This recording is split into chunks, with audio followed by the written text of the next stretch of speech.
Do you think you've seen everything in this Real Madrid versus Barcelona match? I guarantee you, what happened behind the scenes of this Copa del Rey final will surprise you. A bizarre mistake, a huge brawl, ice flying everywhere, and even a player crying on the field. Today, I'm going to show you everything you didn't see from this completely insane final. So get Fuck Barcelona. Fuck you. comfortable, because what's coming next will leave any football fan in shock. Simply insane. Barcelona defeated Real Madrid 3-2 in extra time, in a final that was completely different from the usual tight matches we're used to seeing. In the first half, Barcelona dominated, 63% possession and 9 shots on goal compared to just 1 from Real Madrid. It seemed like Barcelona was going to... Bro, the way Ancelotti is running the fucking Real Madrid is insanely wrong. I'm happy to see him leave at the end of the fucking season, run bro. over them. But in the second half, Real Madrid woke up and the game turned into an epic. Why the hell Kylian Mbappe was not on the pitch at the first half? Why is that, bro? The second he entered on a pitch in the second half, he smashed. He dominated, bro. Let's talk a bit about the goals of the match, because there are some interesting things to mention. The first goal of the game came from Pedri, but it's interesting to note that what could have been the first goal for Real Madrid turned into a mistake. Bellingham missed a pass to Vinny Jr., and the ball ended up at Pedri's feet, who made a great pass to Yamal behind Fran Garcia, who was moving up to attack when Bellingham had the ball. The play ended with Pedri's finish.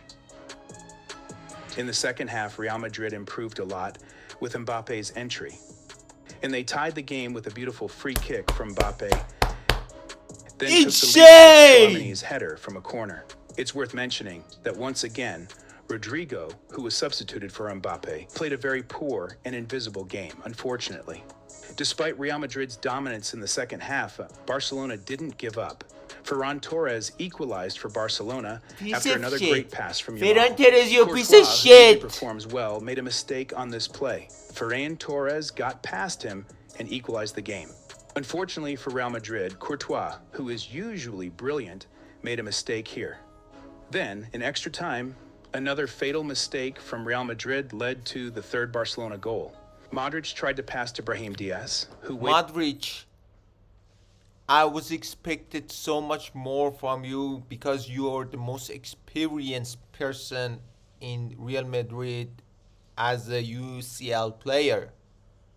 So, your fucking pass leads to a disaster. waited for the ball to come to him instead of meeting it. Koundé anticipated him, stole the ball, and scored the winning goal for Barcelona. Brahim didn't have a great performance in the match overall either.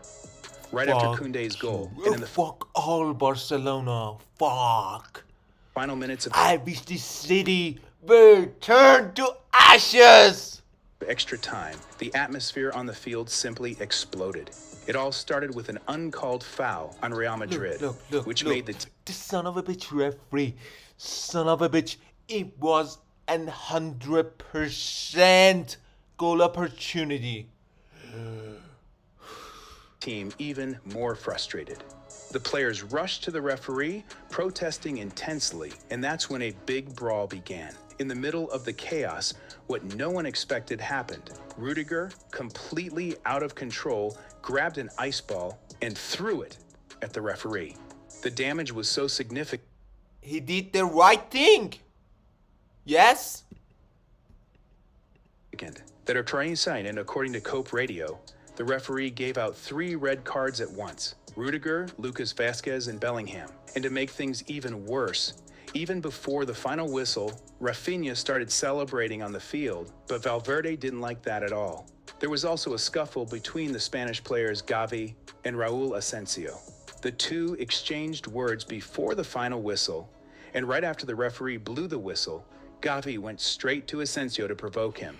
Fuck you, Gabi. Fuck. Your fucking stick to be fucking cut off and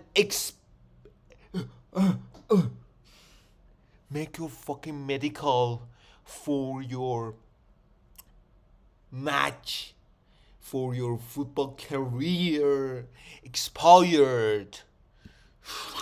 The complaints were massive. Real Madrid protested heavily for uncalled fouls, especially on set pieces.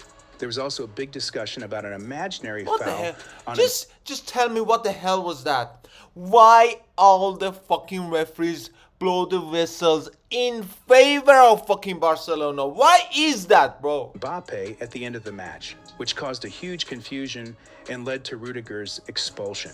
But let's be honest, the biggest controversy was the non-call for a penalty in the first half during a corner kick involving Ceballos and Cubarsí. The referee didn't call anything, and the VR didn't intervene either. Vinicius I Jr., love that who fought referee, until bro. the end, couldn't hide his anger and frustration with the defeat. He gestured, complained, his expression said it all. Tchouaméni, who played one of his best matches of the season, looked devastated, unable to believe that all his effort had been in vain. But nothing was more symbolic than Courtois. The Belgian giant, always so calm and imposing, broke down in tears on the field after the final whistle. A goalkeeper who has saved Real Madrid countless times. This time, he couldn't hold back his emotions. As for Rudiger, it's important to mention that he was playing through injury, far from his best physical condition. He had been playing like that for almost the entire season. He even got angry with Real Madrid staff for taking too long to bandage his leg. In the end, physically and emotionally drained, he lost control and threw ice at the referee. Of course, this doesn't justify his behavior, and he could face a big punishment. Despite the sadness that took over Real Madrid, not everything was criticized. Players like Tchouaméni and Valverde were praised by fans and the press for their effort and commitment until the very last second, despite the difficulties. On the other hand, Carlo Ancelotti became you the main old target man, you turned this club to a piece of shit in 2025 season. of criticism.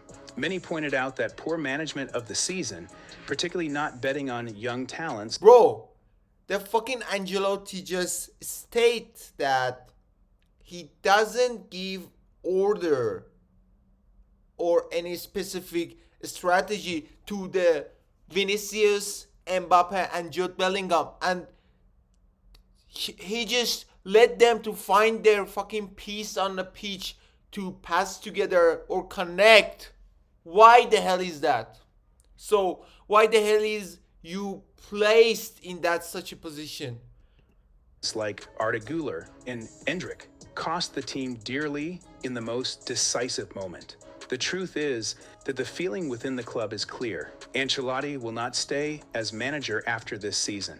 The most viable title for Real Madrid at the moment was precisely the Copa del Rey. And now, with this setback, the club must focus on the Club World Cup and maybe dream of La Liga, although the difficulties are immense. Real Madrid still has a decisive game against Barcelona, but given the history of this season, it's hard to believe they'll win. Let's quickly see what Ancelotti said after the game. Sí, yo creo que ha sido un buen partido. Hemos competido bien, más complicado la primera parte, mucho mejor la segunda. El partido estaba bajo control, nos han buscado en un balón hacia la espalda. El partido ahí se ha complicado. Creo que el equipo ha competido bien, ha hecho lo que tenía que hacer. Estuvimos muy cerca, pero hay que... Bro, being very close is not enough. Hay que seguir peleando, luchando. Lo hemos hecho bien esta noche. Nada que reprochar al equipo porque todo lo que teníamos lo hemos hecho. Hemos competido muy bien. Creo que si ganábamos nosotros no era un escándalo. Creo que en la segunda parte estuvimos más cerca nosotros que el rival. ¿Un error de Brahim darse la vuelta, girarse y no ir a buscar ese pase de Modric? ¿O cree que el pase se ha quedado con menos fuerza de la que pensaba? Bueno, su cara en el banquillo era la de, bueno, algo ha salido mal. Sí, algo ha salido mal porque era Brahim pensaba que Luca le podía meter el balón a la espalda, le puso un balón raso. Get the fuck out, bro. Final, gracias. Árbitro, luego... Portrait of it, a team that fought until the end, but also exposed all of its wounds. And now, the future of Real Madrid is a big question mark.